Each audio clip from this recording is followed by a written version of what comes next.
Now, as I was saying before, I have a lot of material I am literally going to be flying through.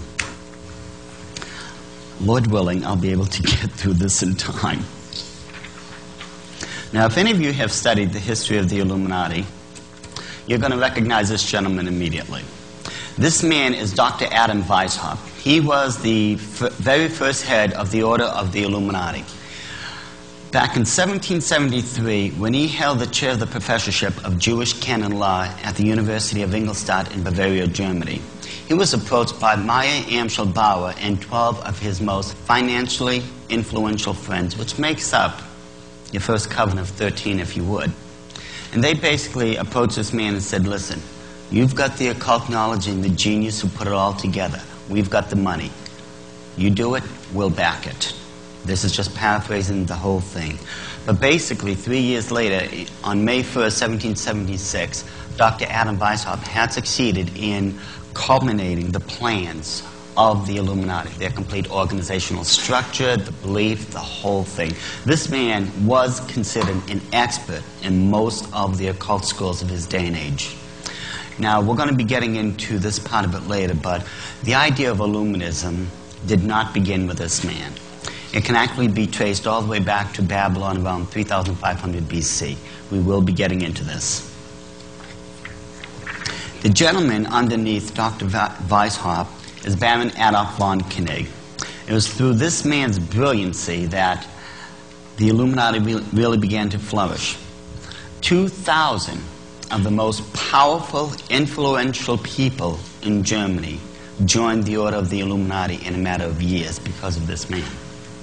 We are talking about these people. They had three things in common. They had wealth, they had power, and they had letters. That is to say, they were intellectuals.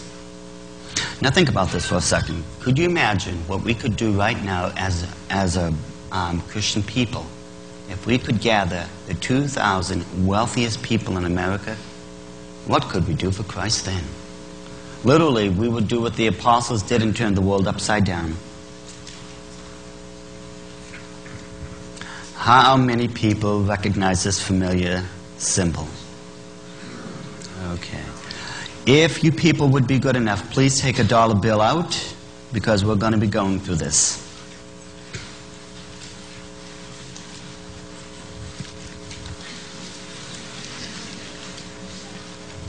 Where's the water?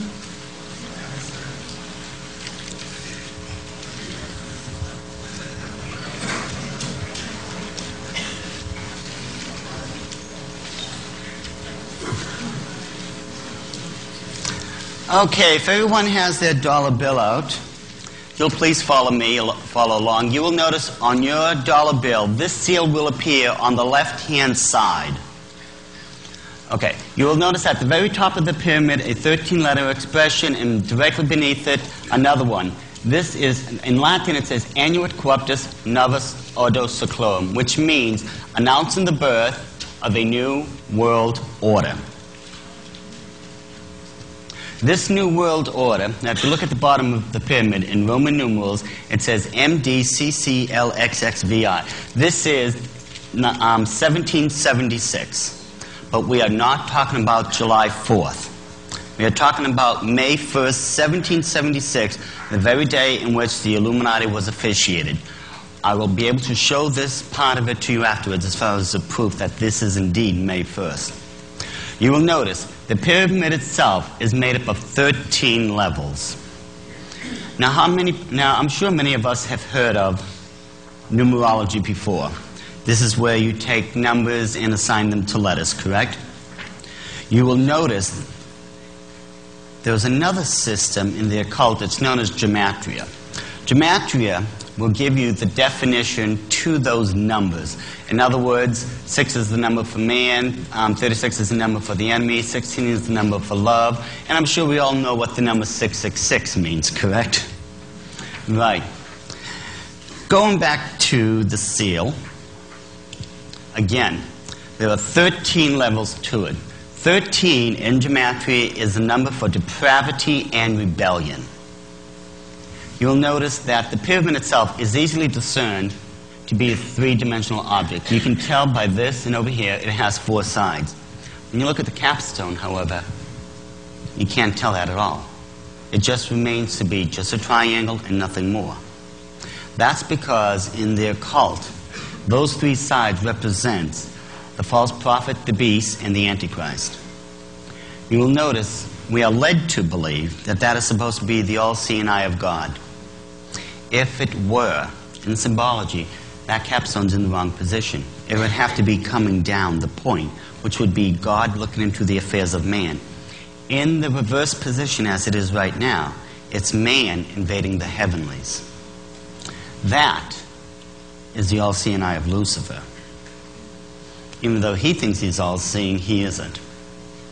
In short, what this entire seal is saying is that on May 1st, 1776, a new world order had come about. It would be based on depravity and rebellion and headed by Lucifer. Now, if you will take a look to the right-hand side of your dollar bill, you will notice the all-familiar eagle, correct? You will notice that there are 13 stars, a 13-letter banner, the eagle's holding the banner, the breastplate, the arrows, tail feathers, and the olive branch. Now, I'm going to switch to a black and white one because the breastplate especially breaks up into a certain pattern that you need to take a good look at. Starting at the very top, you will notice the cluster of 13 stars. Surrounding those 13 stars are 28 guidelines. 28 in gematria stands for eternity, or that which is eternal.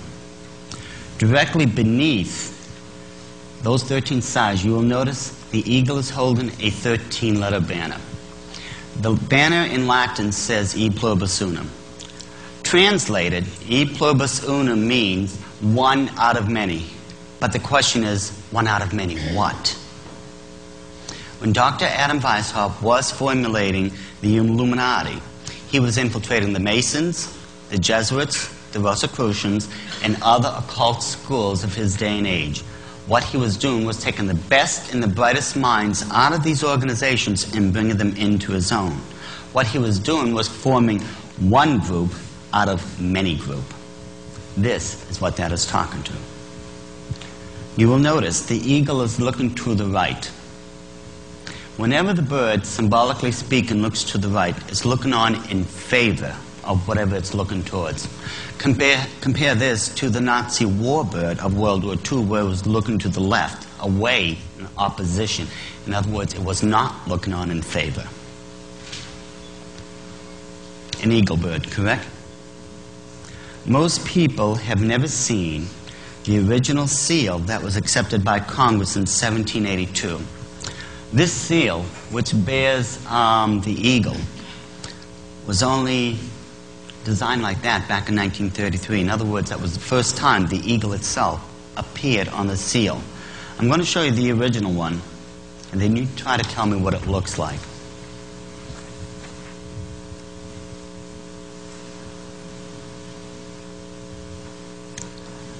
The Egyptian phoenix, correct.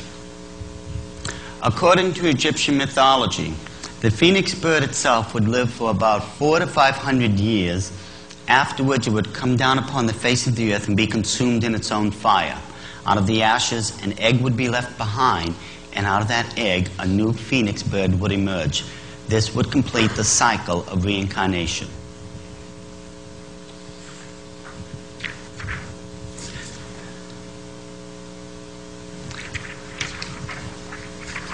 This particular eagle is not what we call a perfect one, because the wings have 32 feathers and one has 33. This is because they represent the two factors of masonry. One factor, the York Rite, has 32 degrees, and the Scottish Rite has 33 degrees. We're going to get into the Masons and how they've been fooled. And literally 95% of all Masons do not realize that they've been victimized.